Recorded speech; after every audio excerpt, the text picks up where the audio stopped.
अस्सलाम वालेकुम dear students, I hope you all are fine. Students, आज हम बायोपॉलीमर्स स्टार्ट करने वाले हैं और बायोपॉलीमर्स में सबसे पहले हम कार्बोहाइड्रेट्स को डिस्कस करेंगे। काफ़ी डिटेल से आज का लेक्चर पढ़ाया जाएगा। मोनोमर्स एक्चुअली हम डिस्कस करेंगे आज के टॉपिक में। So let's move toward light board. जी डियर स्टूडेंट्स, तो आज हम मूव कर रहे हैं अपने नेक्स्ट टॉपिक की तरफ, बायोपॉलीमर्स की तरफ। बेसिकली बायोपॉलीमर की आज पहली क्लास हमने पढ़नी है कार्बोहाइड्रेट्स। स्टूडेंट्स, आपको पता है लिविंग बॉडी का जो स्ट्रक्चर है वो बेसिक 4 बायोपॉलीमर्स हैं जिन पे मुश्तमिल है। सबसे पहले कार्बोहाइड्रेट्स हैं, उसके बाद प्रोटीन्स हैं, उसके बाद न्यूक्लिक एसिड आता है एंड लिपिड्स। डियर स्टूडेंट्स, आज के टॉपिक में आपको स्पेसिफिकली कार्बोहाइड्रेट्स के बारे में बताया जाएगा। Students, what are carbohydrates? So what are carbohydrate? Actually carbohydrate जो है वो पॉलीहाइड्रोक्सी कंपाउंड है of aldehyde and ketone. So detail तो आगे देखेंगे हम। अब दूसरा पॉइंट स्टूडेंट, आपको पता होना चाहिए कि नेम रीजनिंग, यानी हम कार्बोहाइड्रेट को क्यों कार्बोहाइड्रेट ही कहते हैं। स्टूडेंट्स, अगर कार्बोहाइड्रेट का एम्पिरिकल फार्मूला देखा जाए तो वो है CH2ON।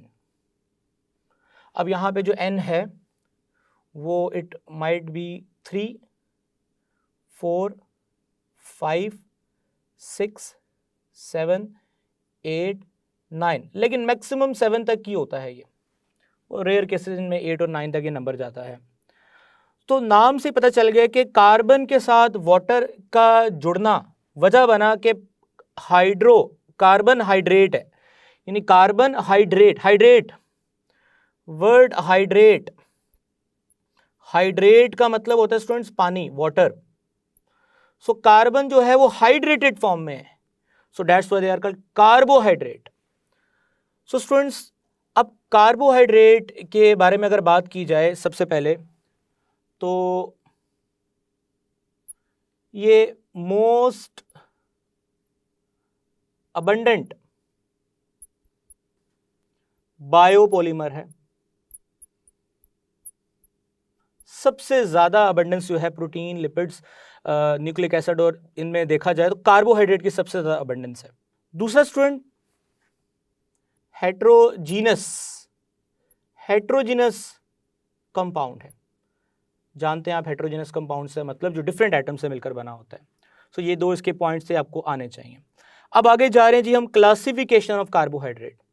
स्टूडेंट, बेसिकली आप लोगों को ये छोटी क्लासों में पता है कि कार्बोहाइड्रेट की बेसिक 3 क्लासेस हैं, मोनोसेक्राइड, ओलिगोसेक्राइड एंड पॉलीसेक्राइड। हम आज के लेक्चर में मोनोसेक्राइड्स को डिस्कस करेंगे, फिर इंशाल्लाह आगे हम ओलिगो एंड पॉलीसेक्राइड्स की तरफ जाएंगे। So let's start monosaccharides. Students, monosaccharides क्या होते हैं? मोनो सिंगल को बोलते हैं। सैकराइड का मतलब यहां पे यूनिट्स आप ले सकते हैं। सो ऐसे कार्बोहाइड्रेट जो सिंगल यूनिट पे मुश्तमिल हैं उन्हें मोनोसेक्राइड्स बोलेंगे। So those carbohydrates which are found in single unit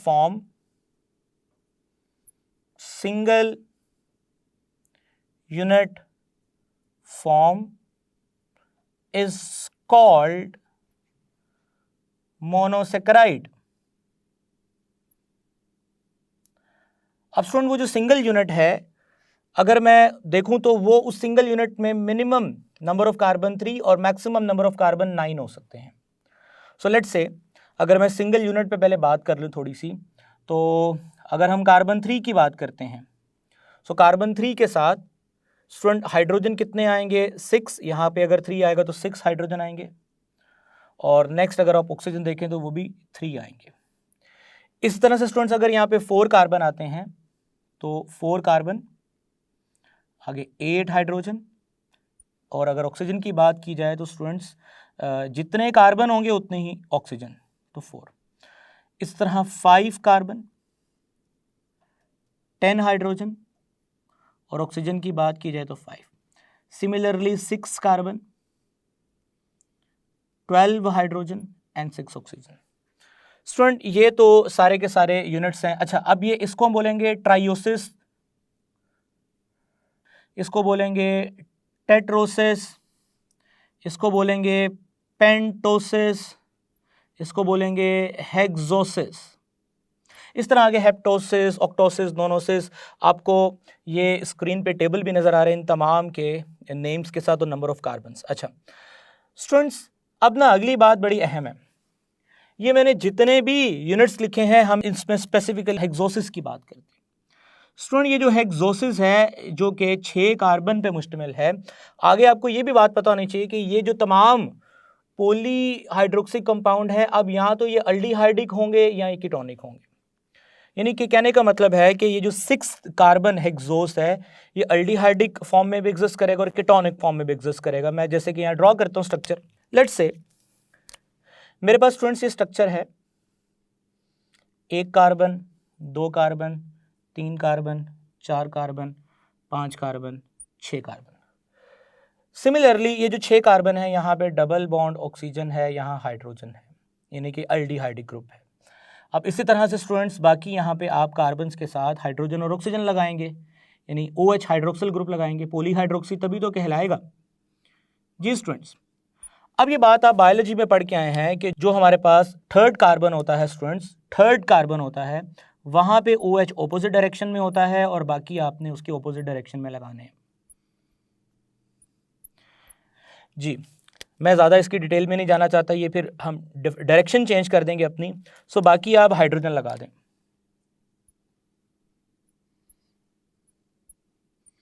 ji students, अब ये हमारे पास फॉर्मूला है C6H6 और this is the formula of glucose.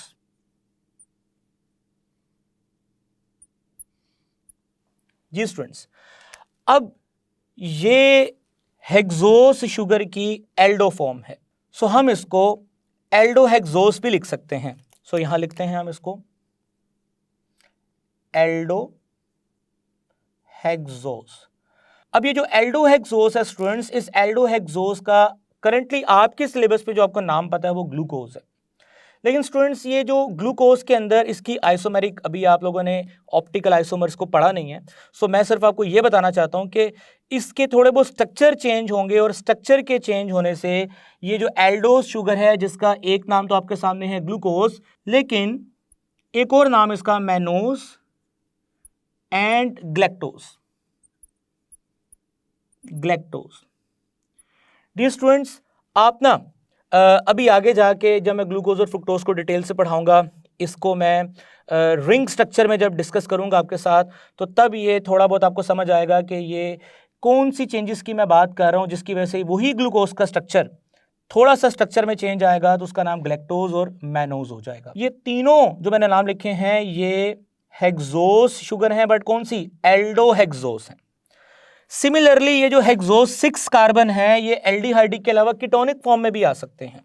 Let's say अगर कीटोनिक फॉर्म में हम ड्रॉ करते हैं तो उसमें भी अगेन 6 कार्बन। जी स्टूडेंट्स, जो हमारे पास तीसरे नंबर पे, अच्छा यहां पहले कीटोनिक ग्रुप लगा दें, ये कीटोनिक ग्रुप है। जो हमारे पास तीसरे नंबर पे कार्बन है वहां पे OH की पोजीशन ऑपोजिट होगी और डेफिनेटली जितने भी कार्बन हैं उनमें OH पोजीशन ऑपोजिट साइड पे आएगा यहां से।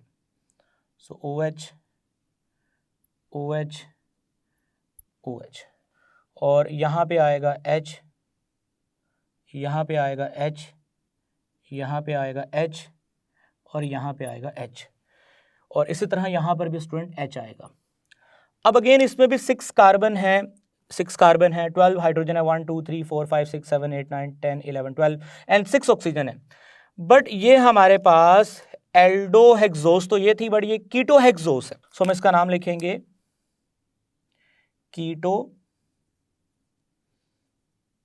हेक्सोस, कीटो हेक्सोस इसका नाम लिखेंगे। स्टूडेंट ये जो कीटो हेक्सोस है, अब इस कीटो हेक्सोस और एल्डो हेक्सोस का अगर आप मॉलिक्यूलर फॉर्मूला देखें तो वो तो सेम है, बट स्ट्रक्चर में फ़र्क है। अब कीटो हेक्सोस के अगर इसका नाम देखें तो स्टूडेंट्स इसका नाम है फ्रुक्टोज। मैं यहाँ पे इनका नाम लिखता हूँ जी, फ्रुक्टोज। अच्छा ये थोड़ा सा मिक्स ना कीजिएगा, ये जो नीचे मैंने नाम लिखे हैं ये इसके लिए हैं, ठीक है। मैं यहाँ पे कीटो हेक्सोस के लिए नाम मेंशन कर रहा हूँ जी, फ्रुक्टोज जी स्टूडेंट्स। अब सेकंड, अगेन जब इसका हम क्लोज स्ट्रक्चर पढ़ेंगे तो मैं वहां आपको डिस्प्ले दूंगा, थोड़ा सा स्ट्रक्चर चेंज होगा और इसका नाम चेंज होगा सोरबोज जी स्टूडेंट। ये आपके सिलेबस के लिहाज से बात कीजिए तो फ्रुक्टोज इसका नाम मेंशन है।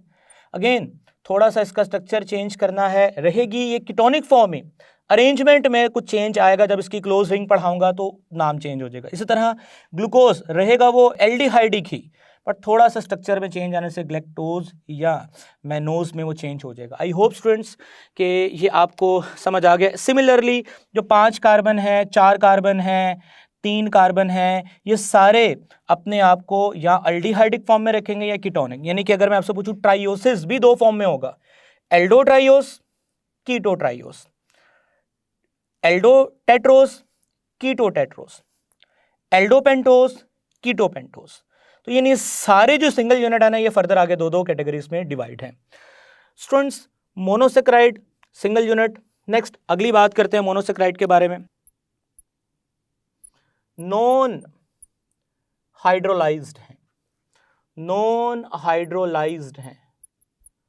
नॉन हाइड्रोलाइज्ड होने का मतलब यह है कि ऑलरेडी सिंगल यूनिट है तो हम इन्हें ब्रेक नहीं कर सकते, यानी ऑलरेडी ये सिंगल यूनिट्स हैं, सारे कनेक्शंस तो हैं नहीं यूनिट्स के दरमियान में, तो अगर कनेक्शंस होते यूनिट्स के दरमियान में तब इनको ब्रेक कर सकते थे, हाइड्रोलाइज कर सकते थे। सो नॉन हाइड्रोलाइज्ड है and sweet in taste and found in crystalline form. Crystalline form के अंदर ये एग्जिस्ट करते हैं। ये स्टूडेंट इनकी नेक्स्ट प्रॉपर्टी है। अब हम थर्ड पॉइंट की तरफ चलते हैं। They are more stable in close structure as compared to open form, जो कि मैं आगे आपको पढ़ाने भी वाला हूं, ग्लूकोज एंड फ्रुक्टोज का स्पेशल केस, जिनमें इनके स्ट्रक्चर्स को मैं क्लोज करूंगा। ये लेस स्टेबल है, इनकी जो क्लोज स्ट्रक्चर्स हैं वो ज्यादा स्टेबल होती हैं। अच्छा students, fourth point, every monosaccharide exist in either in aldehydic और कीटोनिक फॉर्म। ये बात तो आप अच्छी तरह आप जानते हैं कि जो हमारे पास, अभी मैंने आपको एग्जांपल दी है, ये जी डी स्टूडेंट्स, ये हमारे पास 4 पॉइंट थे। अब हम चलते हैं जी स्पेसिफिकली ग्लूकोज और फ्रुक्टोज को डिस्कस करने के लिए। जी स्टूडेंट, अब हम ग्लूकोज एंड फ्रुक्टोज को उनके स्ट्रक्चर ड्रॉ करेंगे, साइक्लिक स्ट्रक्चर ड्रॉ करेंगे। तो पहले हम ग्लूकोज से शुरू कर रहे हैं।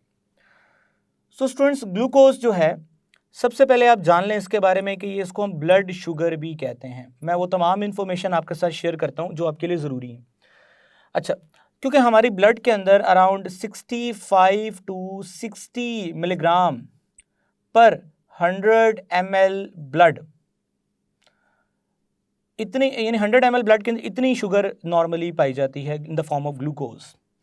दूसरा स्टूडेंट, हम इसे ग्रेप शुगर भी कहते हैं, ग्रेप्स शुगर भी कहते हैं, अंगूरों में आपको ये शुगर मिलेगी। तीसरा हम इसको, अच्छा अंगूरों के अलावा हनी में, यानी मीठी चीज़ों में आपको ग्लूकोज मिल सकता है। तीसरा डेक्सट्रोज, डेक्सट्रोज यानी ग्लूकोज जो है वो एक डेक्सट्रोज फॉर्म है। अब ये डेक्सट्रोज फॉर्म क्या है ये थोड़ा मैं आपको यहाँ क्लियर करना चाहता हूँ। डी स्टूडेंट्स, जैसे कि मैंने एल्डोहेक्सोज शुगर की मैंने स्ट्रक्चर बनाई, जिसमें मैंने बोला कि एल्डोहेक्सोज शुगर जो है वो ग्लूकोज या मैनोज या ग्लैक्टोज, जिसमें थोड़ा थोड़ा स्ट्रक्चरली चेंज है, लेकिन हम स्पेसिफिकली किसकी बात कर रहे हैं अभी, ग्लूकोज की बात कर रहे हैं। तो ग्लूकोज जो है वो डेक्स्ट्रो फॉर्म है। डेक्स्ट्रो, अच्छा डेक्स्ट्रो क्या होता है? Dear students, optical isomerism. अब ये ऐसा टॉपिक है जो इतनी ज़्यादा डिटेल में आप लोगों ने शायद नहीं डिस्कस किया होगा, सो मैं थोड़ा सा इसके बारे में पहले बात करूं, फिर मैं ये डेक्स्ट्रोज फॉर्म जो है ये समझाता हूँ। ऑप्टिकल आइसोमरिज्म क्या होता है स्टूडेंट्स? हम plane polarise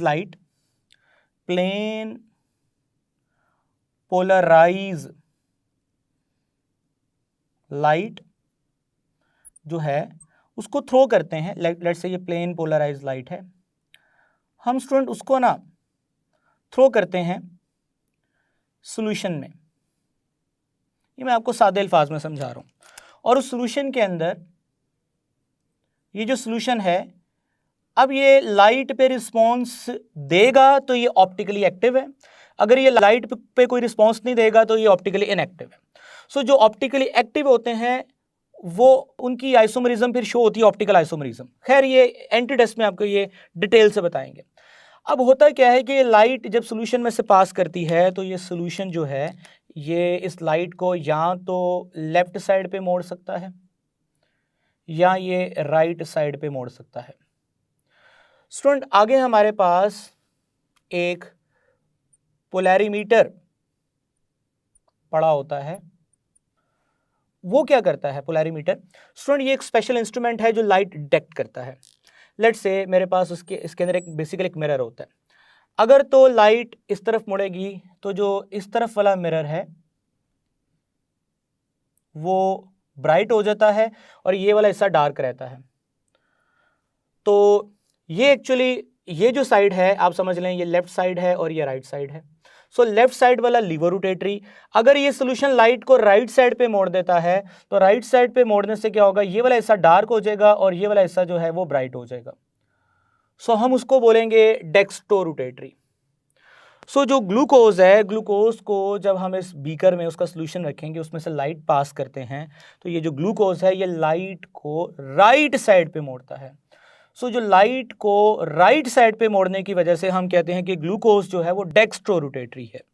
so that's why ये डेक्स्ट्रोज फॉर्म में हम इसको लिखते हैं। अगर ये लेफ्ट पे मोड़ता तो लीवर रोटेटरी। ये ग्लूकोज की स्ट्रक्चर है।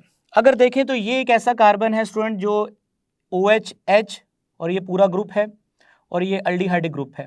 ऐसा कार्बन जो 4 डिफरेंट कार्बन से अटैच हो हम उसे कायरल कार्बन कहते हैं। अच्छा, ये भी कायरल कार्बन है क्योंकि ये भी OH ऊपर एक पूरा डिफरेंट ग्रुप है, नीचे पूरा डिफरेंट ग्रुप है। सो ये भी कायरल कार्बन है। इसको देखें तो अगेन इधर OH इधर H, नीचे अगेन ये पूरा डिफरेंट ग्रुप हो गया, ऊपर पूरा एक डिफरेंट ग्रुप है। अच्छा, इसको देखें। सो स्टूडेंट्स, अब ये वो कार्बन है जिसके दोनों तरफ हाइड्रोजन है, नहीं ये 4 डिफरेंट चीज़ों से कनेक्ट नहीं है, यानी इसके इधर सेम चीज़ आ चुकी है। सिमिलरली अगर आप इसको देखें तो इसके इस तरफ हाइड्रोजन है, इस तरफ ऑक्सीजन है, नहीं ये भी कायरल कार्बन नहीं है। अच्छा, इसमें 4 कायरल कार्बन है, यानी 4 स्टीरियोजेनिक सेंटर हैं इसके अंदर। सो स्टूडेंट, एक फार्मूला होता है N2N। अब ये फार्मूला जो है ये ऑप्टिकल आइसोमर्स निकालने के लिए इस्तेमाल होता है। अच्छा, अब N का मतलब है कायरल कार्बन की तादाद, नंबर ऑफ कायरल कार्बन। अब नंबर ऑफ कायरल कार्बन 4 हैं तो यानी 2 की पावर 4 होगा। 2 की पावर 4 का मतलब 2 मल्टीप्लाई 2 मल्टीप्लाई 2 मल्टीप्लाई 2, तो आपको मिलेगा 2 to the 4, 4 to the 8, 8 to the 16। यानी कि स्टूडेंट्स याद रखिए ग्लूकोज के 16 ऑप्टिकल आइसोमर्स हैं। अब जो ग्लूकोज के 16 ऑप्टिकल आइसोमर्स हैं वो आपको स्क्रीन पे नज़र आ रहे हैं, जो लाइट पे रिस्पॉन्स करते हैं। उनमें कुछ लीवो रोटेट करते हैं, कुछ डेक्स्ट्रो रोटेट करते हैं। सो ये कुछ डिटेल, अब बात शुरू हुई थी इसलिए मैंने आपसे शेयर की।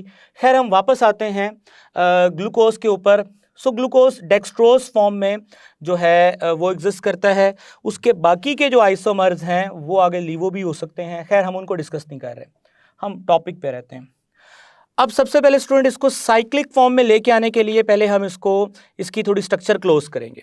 अब इसकी क्लोज स्ट्रक्चर को मैं इस एरिया में बना रहा हूँ, ज़रा इस चीज़ को नोटिस कर लीजिएगा। जी स्टूडेंट, अब इसका साइक्लिक फॉर्म हम यहाँ बनाते हैं। सबसे पहले आपने क्या करना है, आपने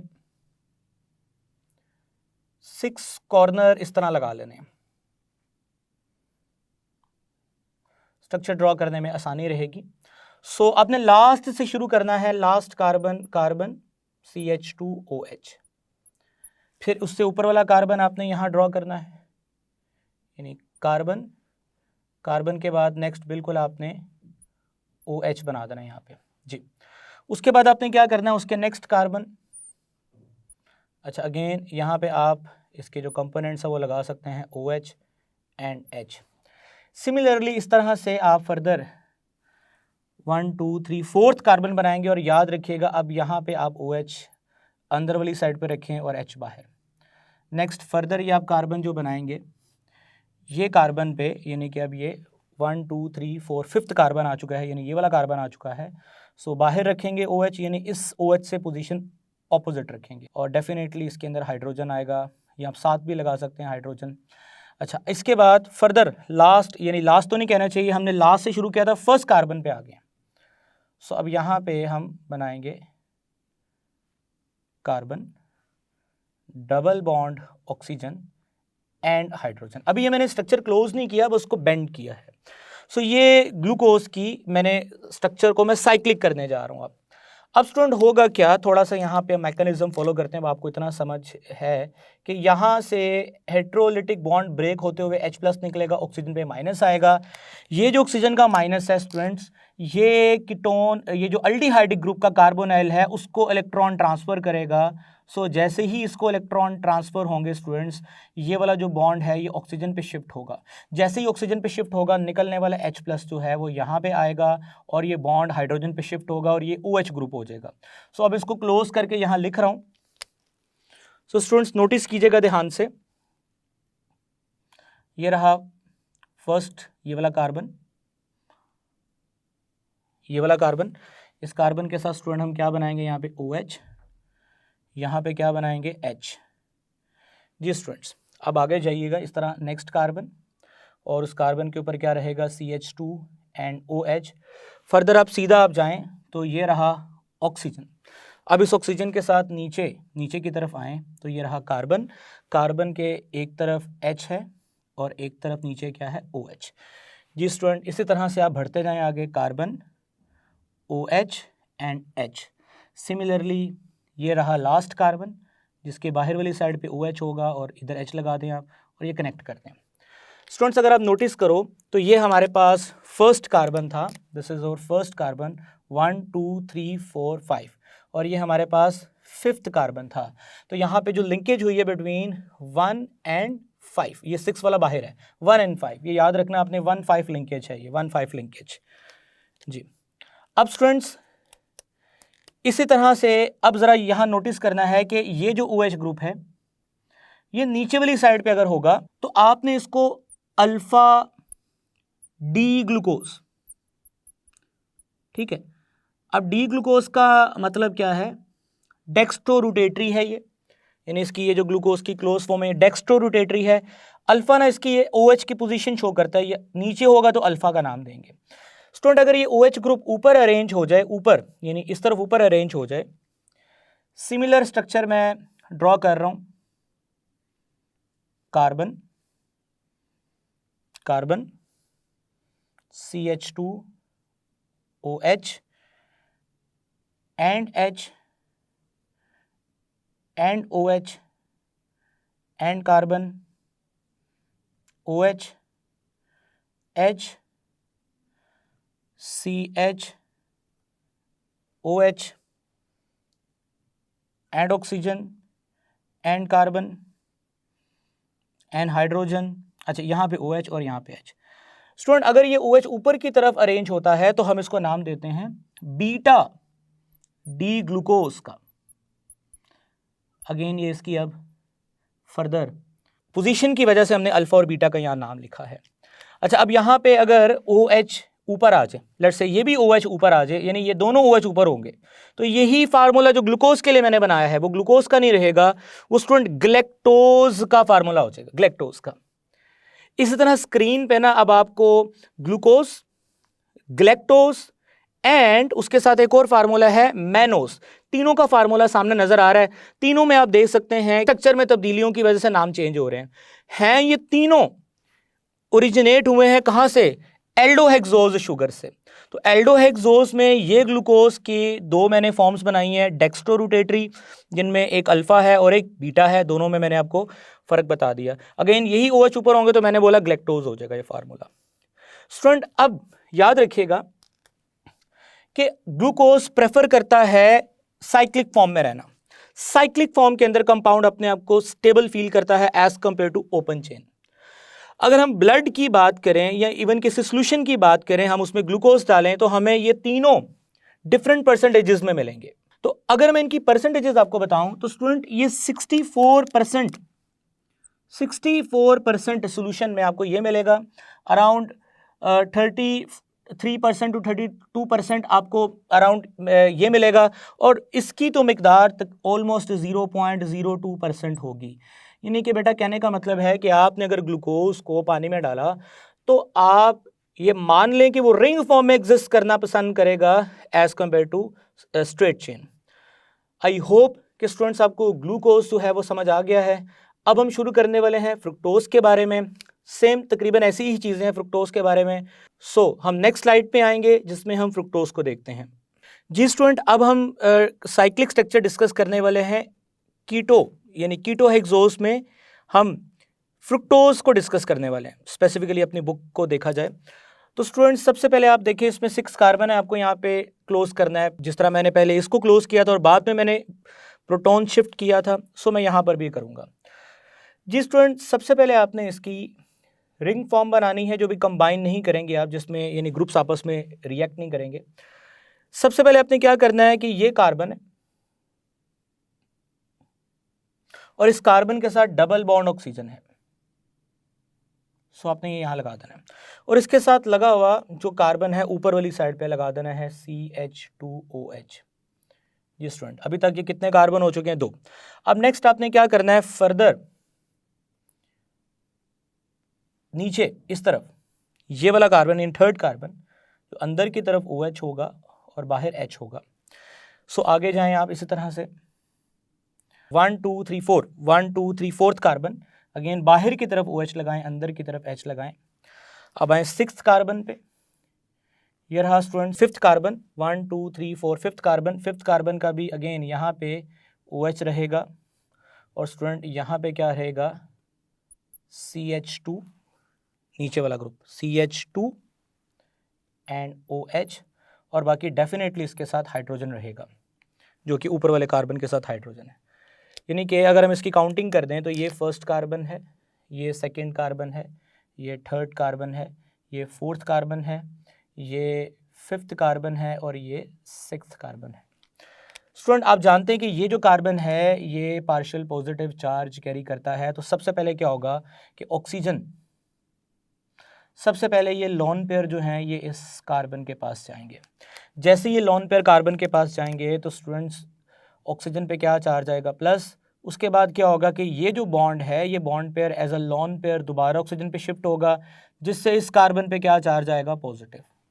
और जैसे ये लोन पेयर इस पे जाएगा तो स्टूडेंट यहाँ से हाइड्राइड आयन माइनस होगा और वो निकलने वाला हाइड्राइड आयन इस कार्बन के साथ आकर अटैच होगा।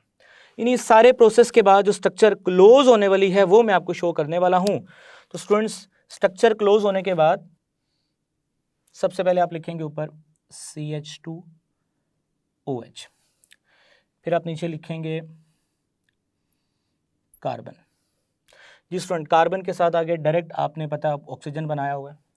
अब ये चूँकि कनेक्शन इसके साथ बन चुका है, खैर इस चीज़ का भी आपने ख्याल रखना है। फर्दर आप ये बनाएं कार्बन, इधर आएगा H और डेफिनेटली अंदर वाली साइड पे बनाना है आपने OH। फिर नेक्स्ट कार्बन, अगेन आपको पता है ये अंदर क्यों आया है, क्योंकि पोजीशन चेंज है।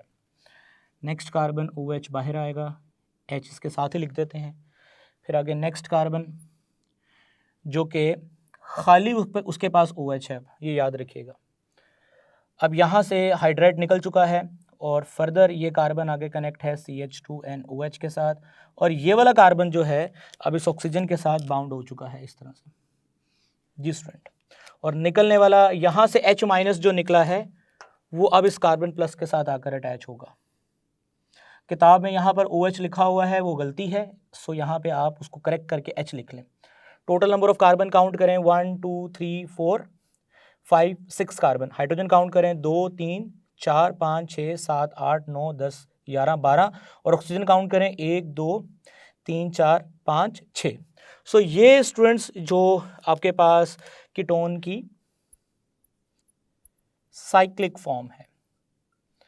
स्टूडेंट अगर आपसे मैं पूछूं कीटोन की साइक्लिक फॉर्म और ग्लूकोज की जो साइक्लिक फॉर्म है, इन दोनों में से कौन ज्यादा स्टेबल है, तो स्टूडेंट्स आपने एक याद रखनी है बात, number of carbon in ring, जितने ज्यादा number of carbon in ring होंगे स्टेबिलिटी उतनी ज्यादा होती है। उसकी वजह क्या है स्टूडेंट्स, जितने ज़्यादा नंबर ऑफ कार्बन्स होंगे, रिंग खुली होगी, तो स्ट्रेन यानी इनमें रिपल्शन कम होने की वजह से ये स्टेबल रहेगा। स्ट्रक्चर जितना ज़्यादा क्लोज होता है ना, एटम्स भी एक दूसरे के करीब आते हैं। सो एटम एक दूसरे के करीब आने से स्टूडेंट्स इस स्ट्रक्चर में खिंचाव सा यानी कि स्ट्रेन पैदा हो जाता है। स्ट्रेन पैदा होने से ये स्ट्रक्चर थोड़ा सा अपने आप को फील करता है कि ये स्टेबल नहीं है, थोड़ा सा क्या है, अनस्टेबल है। सो बॉन्ड ब्रेक करना आसान हो जाता है, यानी रिएक्टिविटी बढ़ जाती है, ये आपने याद रखना है। सो हम कह सकते हैं कि the cyclic structure of aldehyde is more stable as compare to the cyclic structure of ketone. Students अब कीटोन के बारे में कुछ इंफॉर्मेशन बताते हैं, जैसे ग्लूकोज के बारे में बताई थी। सो कीटोन के बारे में स्टूडेंट्स जो इंफॉर्मेशन है, सबसे पहले ये वेरी स्वीट इन टेस्ट, ये ग्लूकोज से ज़्यादा मीठा होता है, वेरी स्वीट इन टेस्ट, और यही वजह है कि जो बेकरी आइटम्स हैं उनमें इसका एज अ स्वीटनर यूज़ किया जाता है। स्टूडेंट उसके अलावा कीटोन की बात की जाए, it is found in combine as well as free state. ये आपको कंबाइंड स्टेट में मिल सकता है और फ्री स्टेट में भी, यानी कि ये डाइसैकराइड जो कि आगे बढ़ने वाले हैं उनमें मिल सकता है और फ्री स्टेट में भी। स्टूडेंट्स याद रखिए, मैं एक लाइन लिखने वाला हूँ, कॉमन लाइन है कीटोन एंड ग्लूकोज के लिए, यानी कि मोनोसैकराइड्स के लिए वो लिख लेते हैं, मोनोसैकराइड्स के लिए। स्टूडेंट्स जो मोनोसैकराइड्स हैं, they are building blocks of oligosaccharide and polysaccharide.